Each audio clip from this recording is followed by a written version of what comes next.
What's your household like? What was it like for your kids to grow up in your household? Full of laughs like yours?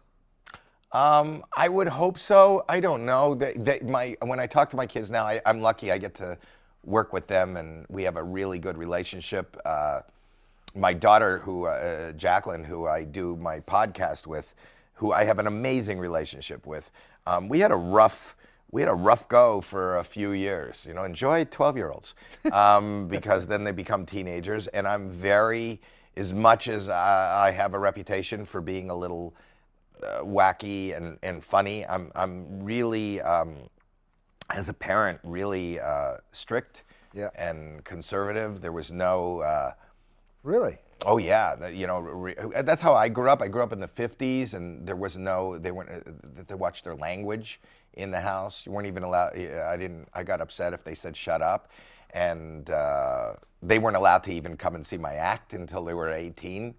In my stand-up is not family fare, right. But they weren't allowed to. I just thought that it was inappropriate, and I was very conservative, and I was the only parent. My wife and I were the only parents that when my kids were teenagers and they asked to stay over at somebody's house, we had to go check the house and talk to the parents and make sure somebody was there. And Whoa. I can't tell you how many times my teenage daughter was so embarrassed that I was her father, and I would have to, I'd drive her to school in the morning, and she would make me pull out of the driveway. I'd have to go like 2 blocks to the right of our house and drop her off there, but the school was 5 blocks that way. So I took her further from our house so that she didn't look like she was coming from our house. But I can't tell you how many times like she lied to me, and I would show up at the party and find her and then physically pull her out. I'll tell you one little quick story.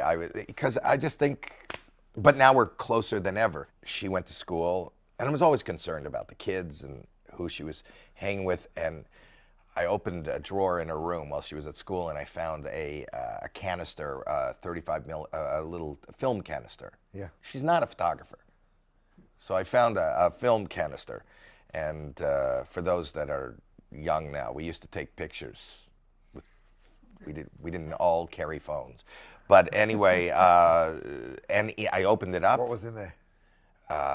Green weed or all this. So I went livid. I went to the school. I drove to the school. I drove to the office, and I said, "Where is Jackie Mandel?" And they said, "Well, she's in math class right now. There's a test." I said, "Where's math class?" They said, "Well, 214." And I went up. I ran, and the people from the office going, "Mr. Mandel, you can't." And I go up to the class, and I look in the window, and I see everybody's taking a test. I just opened the door, and I went, "Jackie, you come with me." And she's going, "Oh my God," in the middle of class. The most embarrassing. I said, "You come home with me. You come home with me now." She goes, "Why? What's going on?" You will see. You will see. And I had her by the arm, and I took her, and I put her in the car, and she goes, "Dad, this is so embarrassing. What is it? What is it?" I go, "You will see, young lady." And we drove up, and we drove into the house, and I walked into her room, and I picked up the film canister, and I went, "What is this?" And she went, "That is my fish food." So I got her back in the car.